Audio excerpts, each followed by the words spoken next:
So, I'll go straight in. So, for about 2,000 years, the components of the neem tree have been used by Indian farmers as a pesticide.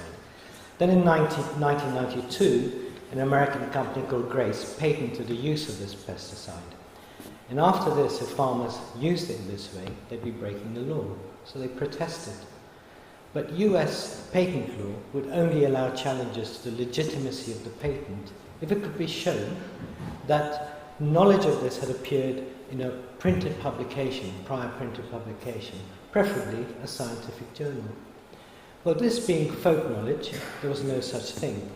On this basis, the courts ruled that there was no scientific evidence and dismissed the actual evidence, the lived experience of untold individuals, dismissed it as anecdotal and non-scientific. Well, after decades of legal battle, the patent was revoked. But I'm telling you this story because it perfectly captures the workings of a hyper-rationalist world, in which it is the presence or absence of documentation that is the ultimate arbiter of truth and reality, more real than the lived experience of tens of thousands over millennia. So keep this story in mind because it serves as a kind of a background for the tensions I'll be speaking to.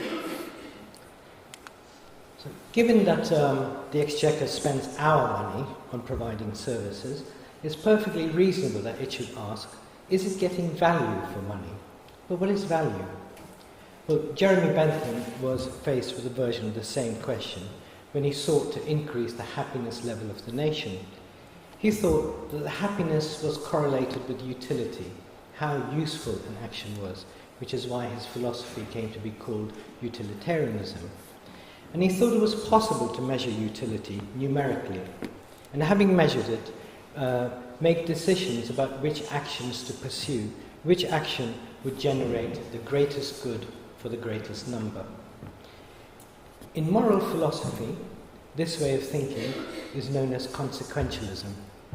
And consequentialism is the principle that one should judge the rightness or wrongness of an action by the consequences of that action. That determines whether it's good or bad. Well, like Bentham, managerialism believes that value can be measured. And indeed they claim that key performance indicators and scores do actually measure value. But the calculations behind performance indicators bear little resemblance to real mathematics. They are ideological assemblages that are designed to obscure more than they reveal. Even so, scores and measures do make sense in settings like factories with assembly lines and so on. But when these ways of thinking are applied to persons, then they become deeply problematic. And the philosopher Immanuel Kant was one of the first to explain why this was so. So Kant made a powerful distinction between cause and reason, and he separated out the material world from the human world. And he said that the material world acts as if it is mechanistic, deterministic, and more or less predictable. So we understand the material world by looking for causes and effects. But to understand human beings, he said we have to look for reasons, not causes. Because if it were causes, then humans wouldn't have to take any moral responsibility for their actions. They would simply have been caused by what had happened just before. So unlike a billiard ball, which has no choice, humans have the capacity to think, and on that basis choose, to some degree, how to respond to a prior event. This capacity to think and choose makes the outcome of human interaction intrinsically unpredictable. Kant also thought that it was unethical to impose this mechanistic understanding onto human beings, because if we did this, we'd be treating them like things, objects. And not only is this dehumanizing, it also does away with the human capacity to think, a capacity that is intrinsic to our ethical sensibility and the freedom to act in accordance with that sensibility. So when these positivist methods and principles from the natural sciences, the region of causes, are applied to the human domain, the region of reasons, then what is produced is not science, but something better called scientistic, something that looks like science, something that claims to be science, but is not science. Well, managerialism straight away falls foul of all of Kant's injunctions, because it thinks itself to be scientific. It thinks it can predetermine outcomes of human interaction by writing policy. It presumes that human interaction is measurable. And lastly, it thinks that if its procedures are properly followed, they will produce predictable outcomes. And in this way, persons have become things, and human beings have become human resources. Well, in the natural sciences, data is used to tell us what reality is like. For example, that iron is heavier than water. But what tends to happen in managerialist organizations is the other way around. A predetermined reality, the target, the assertion that this is what reality ought to look like, determines both the way that data is collected as well as the kind of data is collected. And this happens in ways that are reminiscent of the kind of thing that used to take place in Stalinist Russia. Stalin, having forced both collectivism and Lysenko's bizarre biological beliefs onto the peasantry, the consequences were famine and the death of millions. But whenever the party descended to audit the harvest, collectives were often able to show huge increases by the device of amalgamating the harvests of several collectives. The peasants were propping up an insane system, but they had to, otherwise they would be accused of treachery and of hoarding the non-existent wheat, and very quickly find themselves in one of the gulags. Managerialist versions of the gulag are called special measures and performance management. So what this shows is that in order to survive in authoritarian contexts, the task becomes to make things look right, even whilst one knows they are not right. Here's an instance of an attempt to make things look right from about 10 years ago. The Metropolitan Police Force discovered that they had used their counter-terrorism measures to stop and search disproportionate numbers of black people. No surprise there. But rather than reduce the numbers of black people they were stopping, senior police officers gave instruction that more white people should be stopped. In this way, they continued their racist practices, but their statistical data would show that they were complying with the requirements of the Race Relations Act. And the gambit was only discovered when the white bowler-hatted gentlemen who were being stopped started to make a fuss. But rather oddly, these sorts of statistical machinations are often not secretive. They are initiated in the high offices of the land and are in the public domain. For example, there is no legal compulsion to fill out the ethnic monitoring form that is habitually given out to all and sundry. The form has to include an option to not declare one's ethnicity. The Department of Health, having designed the form with the option included, then goes on to advise organisations not to make this option available to those filling out the form, because high quality of not stated quotes will have an adverse effect on the overall data quality indicator, and hence on the organisation's overall performance. So on the one hand, the Department of Health is making a token gesture to the individual's freedom to choose, and on the other hand, it openly advises that this freedom should be hidden so that the performance score is as high as possible. It becomes clear then that managerialist institutions subscribe to a bizarre version of consequentialism, a consequentialism that is devoid of ethics, and its strapline might be, do whatever is necessary to make it appear that one has arrived at a predetermined end, what we know as goals and targets. We're repeatedly shocked by the effects of state directives that result in the suffering of the needy and vulnerable. There are untold instances of despair generated by the brutality of Atos, or when care packages are cut back or simply removed, and so on.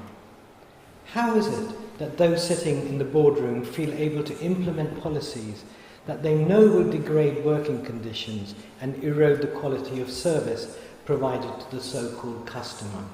And so we exclaim, how could they? If pressed, they tend to answer not the how question, but the why question. There just isn't enough money. It's unfortunate, but we all have to do with less. Well, even if that were true, which I don't think is the case, the question remains, how could they? Well, a key ingredient of the how question has to do with the depersonalized, detached, third-person perspective that prevails at all levels in organizational life. From this perspective, he's and she's are no different to its. The managerialist rationale for taking up this perspective is that it is the one that is used in the natural sciences. True, the perspective of the natural scientist is depersonalized, but depersonalized is not the same as dehumanized. The distinction is important. It is the difference between being dispassionate and being heartless. The thing is that when this self-same depersonalized scientific attitude is brought to bear on human beings, not only does it dehumanize the other, but also the self. And how this comes about is best understood, I think, through Buber's language. So when the I-it perspective of the natural scientist is applied to persons, persons are made into its.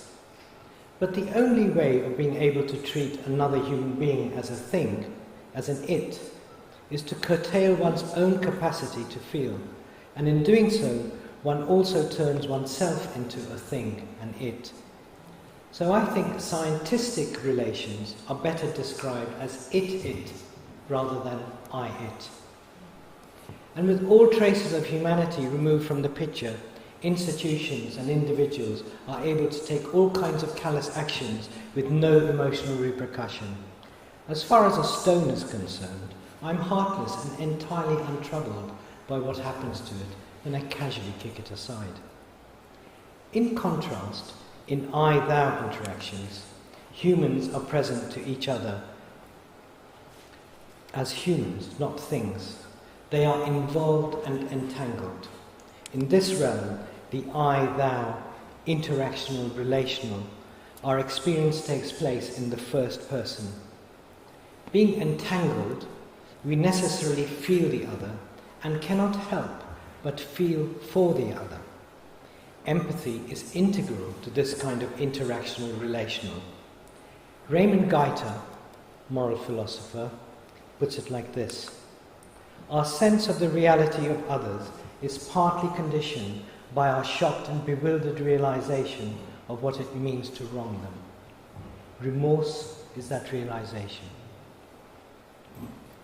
The realization is that the other is sentient, and being sentient is capable of suffering. Now, we cannot help but feel with them and feel for them. In this realm, what happens to the other matters deeply, and it matters to me.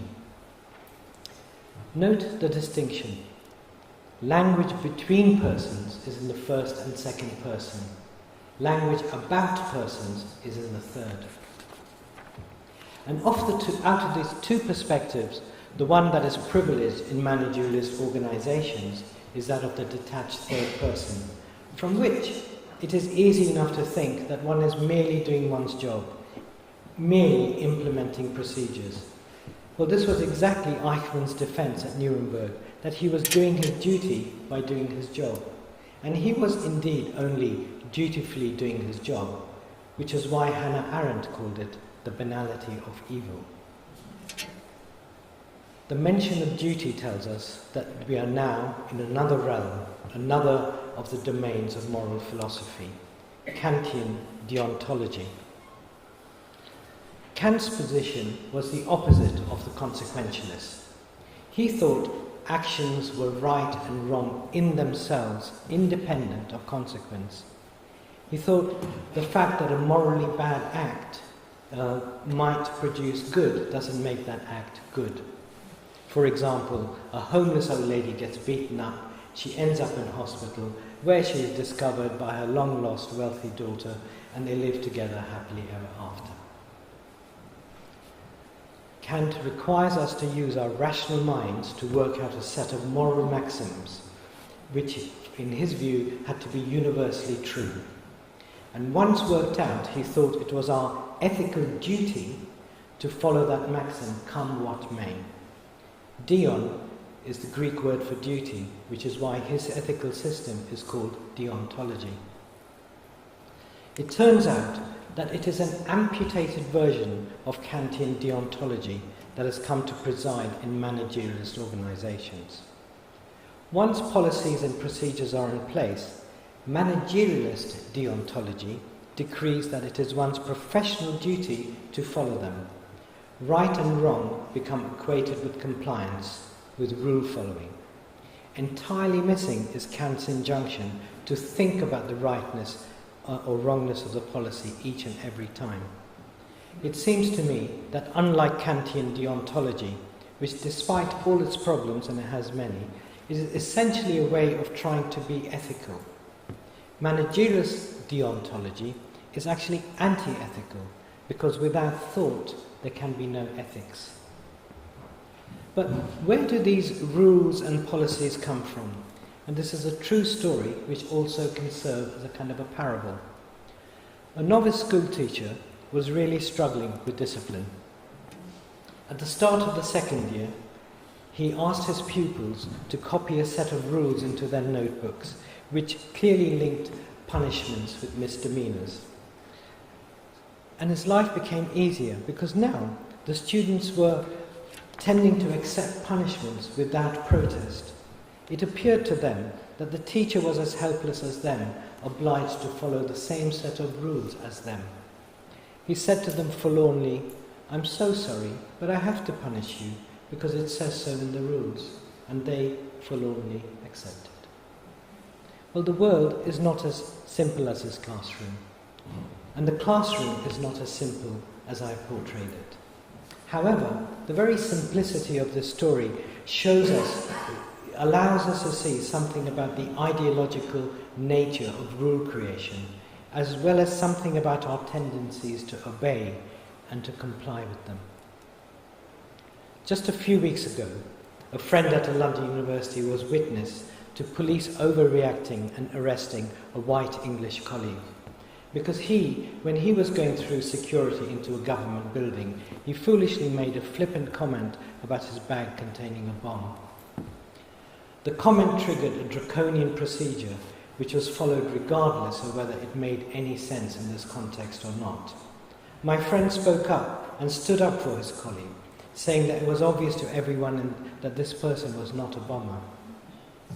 For taking this ethical stand and speaking up against a wrongdoing, my friend was put through a disciplinary by his university on the grounds that in acting as he did, he had brought the university into disrepute.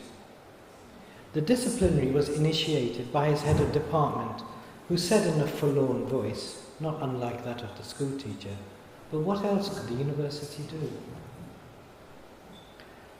So this kind of perverse deontological ethic not only allows one to be able to inflict harm on another without remorse, it actually enables one to feel virtuous whilst doing so.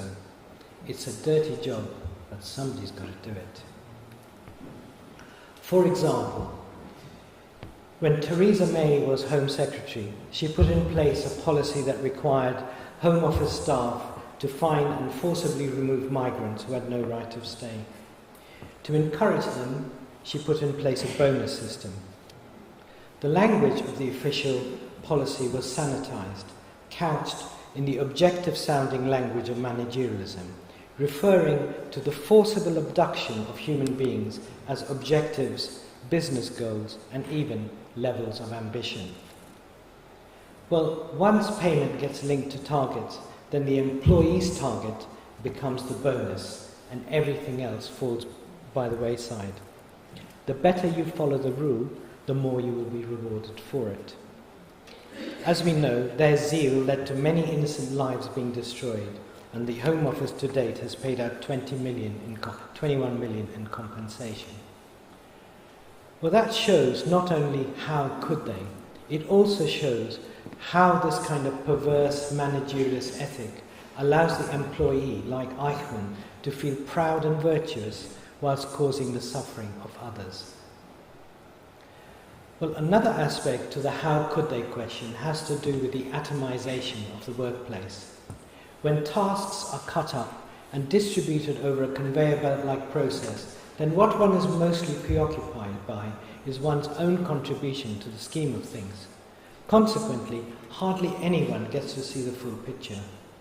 This is particularly the case with the imposition of internal markets, which results in rivalrous relations between sections of the same institution, with people in one silo having little idea what is taking place in the silo next door. Gita Sereni describes the self-same process in her book, The German Trauma. It was exactly this kind of strategy that was deliberately employed by the Nazi elite. In this way, they managed to hide the fullness of the horror in plain sight. In such situations, who is to blame? Who is responsible? The bureaucratic protocols are designed to ensure transparency and to function as instruments of accountability don't seem to be of much help. In actual fact, they are regularly used as a get-out-of-jail-free card.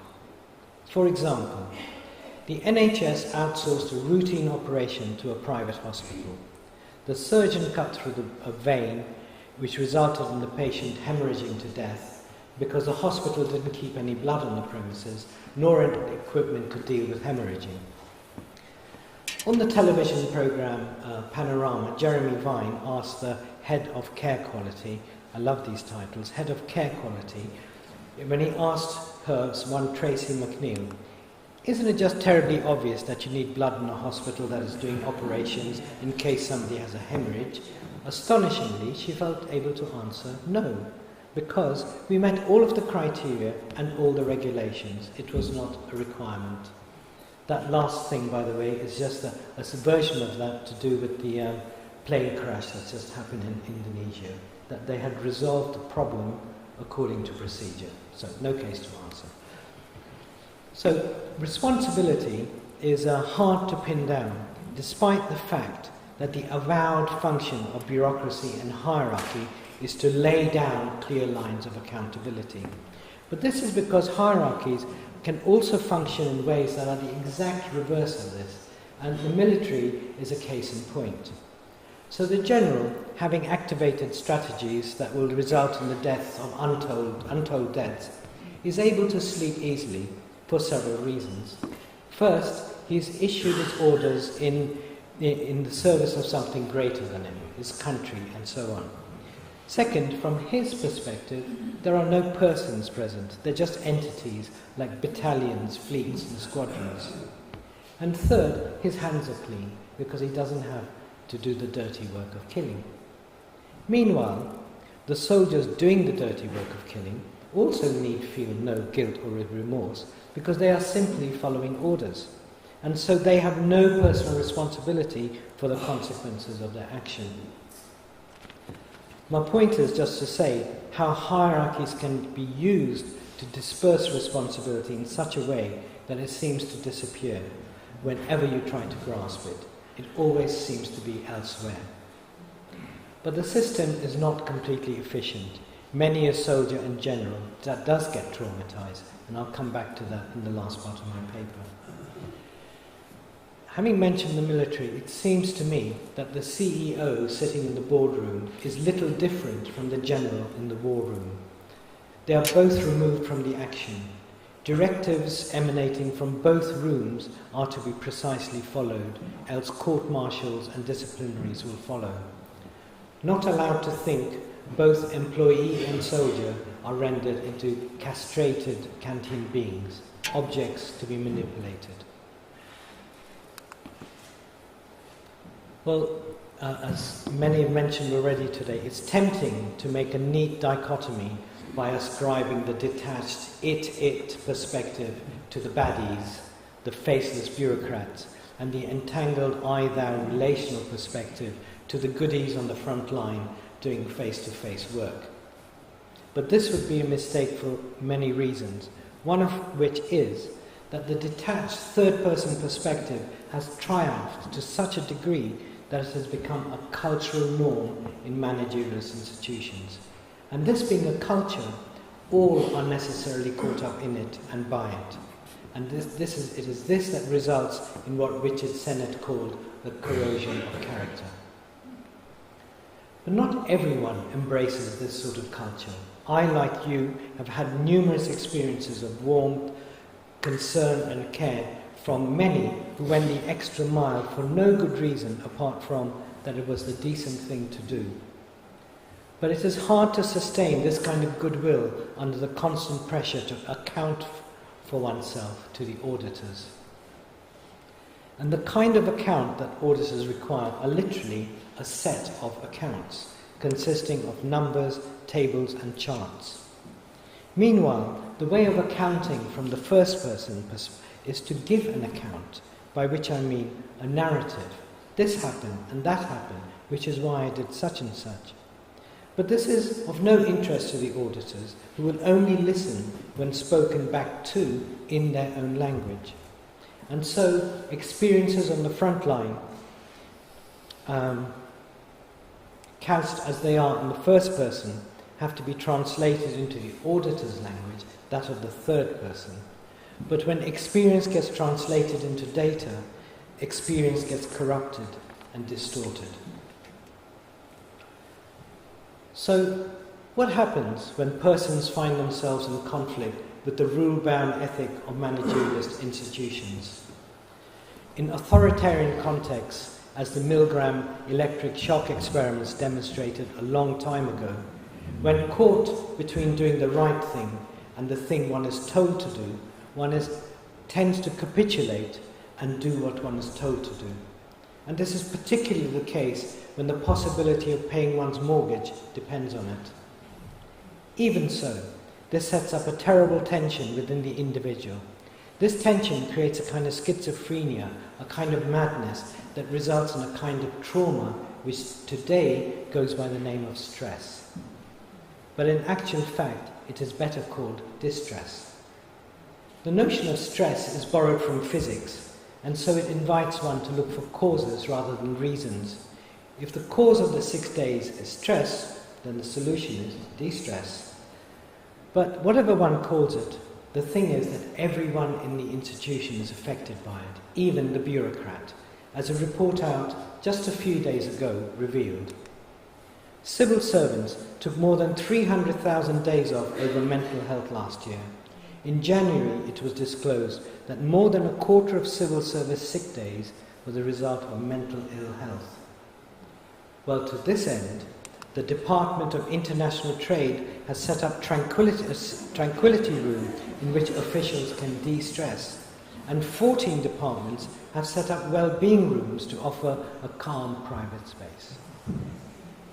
Responding to this situation, the Cabinet Office proudly announced, "Good workforce health is fundamental to delivering brilliant public services.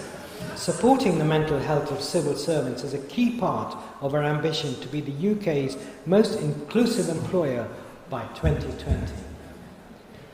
Well, the Cabinet Office made no reference whatsoever to the deteriorating working conditions they themselves have imposed on civil servants, this being the real reason for their stress and distress. And let us be very clear about this. In these sorts of situations, stress, depression and anxiety are not signs of mental ill health. They are rational responses to being asked to tolerate the intolerable. They are also ethical responses. To my mind, it is the one who takes sick days who are in fact the healthy ones, because they remain in touch with their humanity, which is why they find themselves in a state of unbearable tension. Meanwhile, the ones who are seemingly resilient enough not only to carry on, but also to flourish whilst carrying on, do so by disconnecting from humanity per se. They have become efficient automatons. It is they who are suffering from a mental illness, and if not a mental illness, then certainly an ethical illness. In the psi professions, they're known as psychopaths. As Raymond Geiter again says, we cannot radically rescind from the ethical constitution of our inner lives without becoming unintelligible to ourselves. What all of this shows is that hierarchies are unable to machine away guilt and responsibility in their entirety. Many soldiers and generals, no less than professionals and bureaucrats, do end up being traumatized by what they are being required to do and the conditions they are required to do it in. By the device of medicalizing the problem as one of stress and mental illness, the problem is both individualized as well as decontextualized. The problem is now in the employee and nothing to do with context and circumstance. And now the suffering employee is offered tokenistic gestures of help like tranquility rooms, mindfulness and happiness trainings, and workshops in resilience and hopefulness. The intention of all these technologies is to bewilder suffering persons into thinking that their suffering has nothing to do with circumstance and everything to do with their mistaken habits of thinking and their mental illness. So I come into the psychology, which I've already been speaking to. In line with economic theory, the managerialist conception of the human condition is individualistic and cognitivist, and it also believes that humans are motivated entirely by self-interest.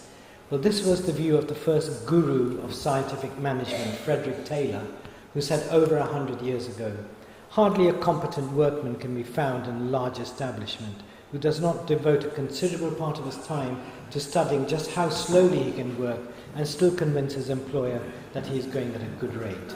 Recognize yourselves? To compensate for this tendency, Henry Ford paid his assembly line workers a wage significantly higher than the going rate, but this did not seem to help much, and so the culture of scrutiny and control arose in the workplace to ensure that the alienated worker kept their noses to the grindstone. At the heart of this culture is the belief that the worker cannot be trusted. This view came to be increasingly formalized in management theory in the latter part of the 20th century. In the 1950s, James Lincoln, who was the author of an influential work called Incentive Management, he seemed to better understand the worker. He said, "The industrialist concentrates on machines and neglects man. The goal of profit will engender no enthusiasm in the worker." Sounds good, but it turns out that he actually thought that selfishness is the driving force that makes the human race what it is. It is the force we must depend on and properly guide. But how to guide? Lincoln realized that when it comes to motivation, more important than money is recognition of our abilities by our contemporaries and ourselves. This recognition occurs with the worker being rated by his peers and bosses, by all those who have accurate knowledge of some phase of his work. On this rating, he is rewarded or penalized. Recognition, acceptance, belonging. Having realized that these are all indeed human necessities, they are opportunistically exploited and put in the service of manipulating the worker. Ratings are used to stoke feelings of jealousy and rivalry between workers in their attempt to become employee of the month. But notice, recognition itself has been reduced into something called a rating, a number. Ratings on pieces of paper are delivered in the third person, and they're very different from a first-person experience of recognition. Real recognition takes place through the eye of the other, and it has to be seen in the eye of the other for it to be a meaningful experience of recognition. The rhetoric of recognition is a cover for the fact that managerialism believes that the worker cannot be trusted, which is why it requires them to be continually reporting back to them. This is the real rationale behind rating systems, 360-degree appraisals and the like. Whatever their avowed rationale, they all function as forms of surveillance. In this way, the managerialist institution has turned itself into another one of Jeremy Bentham's inventions, the panopticon, in which not only is everyone watching everyone else with a critical eye, one learns to watch oneself with the same critical eye. Continually scrutinized, the end result is an ongoing, toxic state of fear and anxiety. No wonder so many find that they cannot continue. Before moving to the last part of my paper, I want to just say something about selfishness. The fact that all humans have the capacity to be selfish does not mean that this is what humans intrinsically are. If you create desperate circumstances, then people will behave in desperate ways. It says nothing about their true nature. So, in my final section, I will turn my focus to the managerialist institution called IAPT, that features a bit in my book, which even as I speak is allegedly increasing access to the psychological therapies. But what follows will show how perverse versions of consequentialism and deontology are being used by IAPT to claim that it is increasing access whilst it is actually decreasing access. Well, IAPT has embraced the neoliberalist veneration of the marketplace as well as that of customer choice. IAPT says that when patients are given choices, they are more likely to engage with treatment, and that a sense of control is integral to recovery. So how to give patients more choice? And choice over what? To this end, the Department of Health initiated a consultation entitled... Oh, wrong, sorry. I'll just go back to that. Okay. Entitled Liberating the NHS, Greater Choice and Control. So, notice the presence of the weasel word, liberating. In paragraph 43 of this, they say they want to give customers more choice. But in the very next paragraph, they tell us they're not allowed to offer any choice about which treatment, which has to be one of the nice approved evidence-based therapies. But they will offer choice about which provider to go to for their treatment. So to enable the customer to have choice, the Department of Health has to encourage providers other than the NHS into the mental health marketplace. And this it does by saying that it is a business opportunity, an opportunity to make money. Tenders are put out, and organisations that qualify and are allowed entry into this marketplace are called AQPs, any qualified provider. However, it turns out not many have taken up this offer, and very often the mental health marketplace has just two stalls, the NHS and one other provider, one of whom proudly said, "It has certainly enhanced patient choice. Clients have a choice between us and long NHS waiting lists." But customer choice is a Trojan horse. It is a rationalization for outsourcing, which in turn is a covert way of privatizing the NHS. The NHS apparently is being sold off as a way of increasing our choices, because apparently this is going to be good for us. Anyhow, through the tendering process, commissioners and providers agree something they call a tariff, which is a system of payments that's linked to various things. How many patients are seen, how quickly they're seen, how complex they are, and so on. So every time they fulfill one of these, they get a payment. And amazingly, the contracts between commissioners and providers are 0-hour contracts. They only get paid for work completed. And this is called payment by result, PBR. So this is allegedly to stop wastage, but actually what this arrangement has done is to produce a number of perverse incentives that I speak to now. Now, because the provider gets paid only when it meets elements of the tariff, meeting the tariff becomes its central preoccupation. And the task of meeting the tariff is made much harder because the tariff that has been agreed is unrealistically low. And in part this is because of Layard's claim that it would cost just £750 for CBT to cure somebody, when in fact independent studies show that the delivery of this kind of treatment actually costs something between £2,000 and £3,000, and leaving aside whether the treatment works or not. It doesn't, but I don't go into that now. Read the book. So how to squeeze £2,000 worth of work out of 750? The answer, of course, is by being efficient. But in this case, what efficiency means is threefold.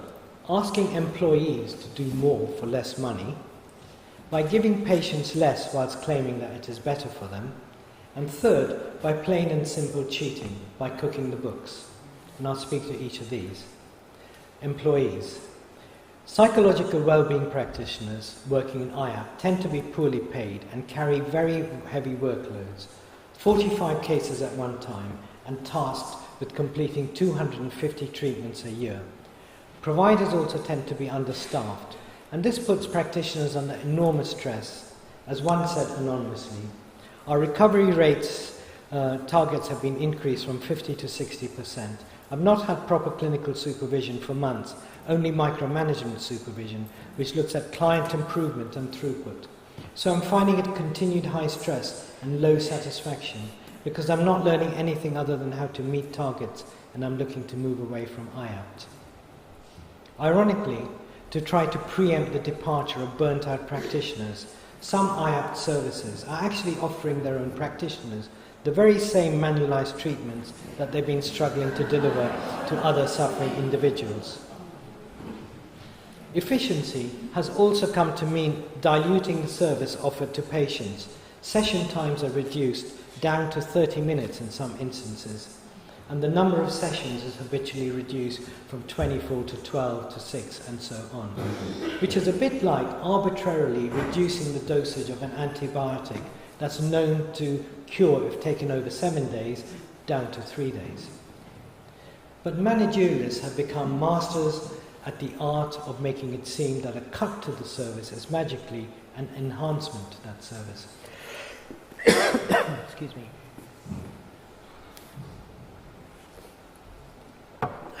For example, in IAPT teaching materials called Reach Out, we discover that it is for the benefit of the patient that face-to-face meetings are being replaced with telephone contact. They tell us, low-intensity treatment is more convenient to patient, requiring less support and so forth, and is often delivered in non-traditional ways, such as by telephone or using the internet. Notice more weasel words, convenient and non-traditional. So let me move now more directly to cheating, of where there are two kinds. One is the official kind, and the other is a behind-the-scenes cooking the books kind. And here is an instance of the official kind. Payment is triggered for each completed treatment, and NHS England has decreed that if a person attends just 2 sessions, that constitutes a finished treatment, on which basis the provider collects payment. And this is their own words. So it is a count of those who have attended at least 2 treatment contacts for any reason and having dropped out. Planned completion, deceased, dropped out, unscheduled discontinuation, referred to another service or unknown. That's a completed treatment. Well, I obviously went to the wrong kind of therapy school. Meanwhile, here are some of the unofficial but commonplace ways that the books get cooked. One IAPT practitioner revealed that in the service I work in, all assessment are marked as assessment and treatment, which makes it look like more people have been treated than is the case. When I discussed this with management, I was told that NHS England have told us to do it in this way, which would indicate either that the service is willfully lying or NHS England are actually aware of this and are allowing the data to be manipulated. Shortly after this, Cyrus Sham was made redundant. He wrote to the National Audit Office about the malpractice. They said they couldn't look into it because their budget was so small, it having been subject to managerialist cuts and efficiencies, and so they didn't have sufficient resources to launch an investigation. Another scam is to shift patients whose scores are not improving onto a non-IAPT list.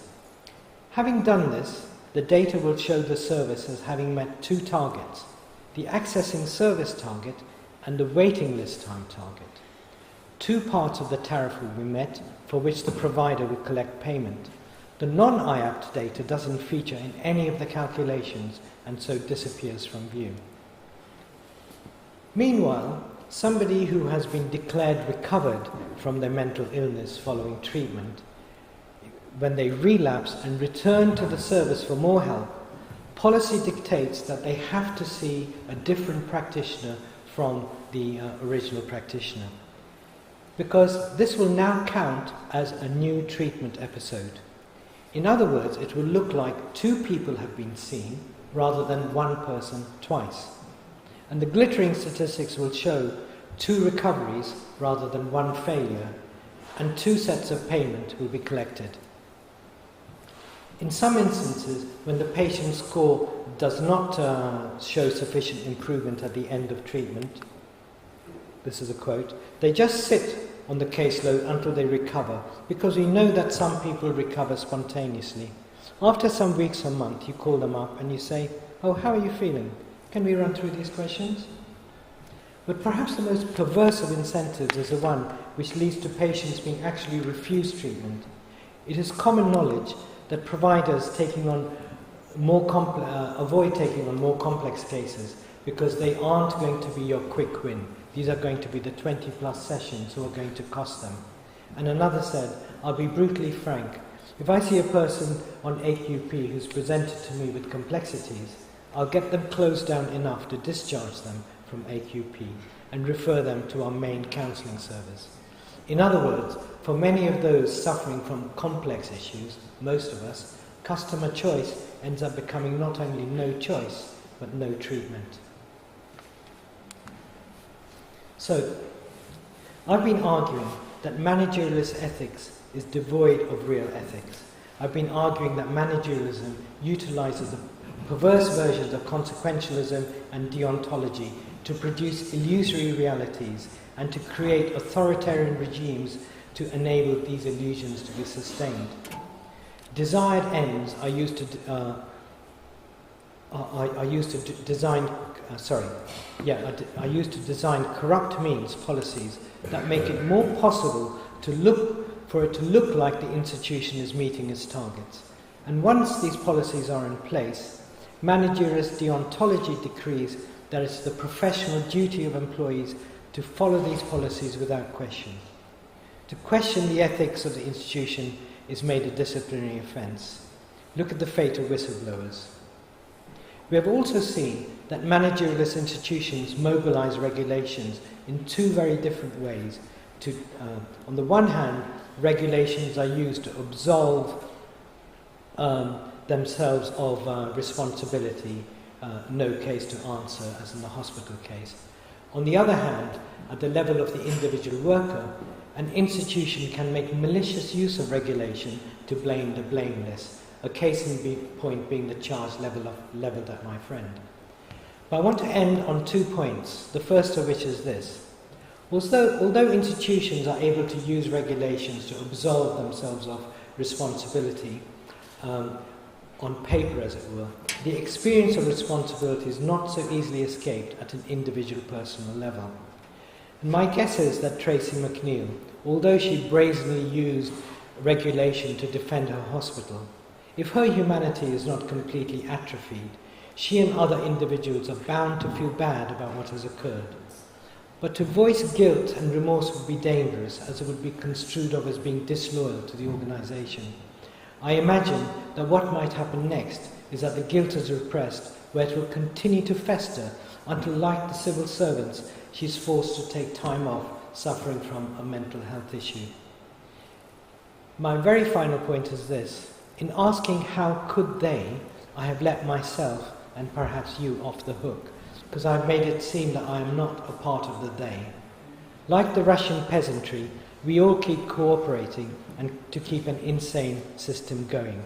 Our day-to-day innocuous activities are a part of the banality of evil. And we too tend to say, in that self-same forlorn voice, but what else can we do?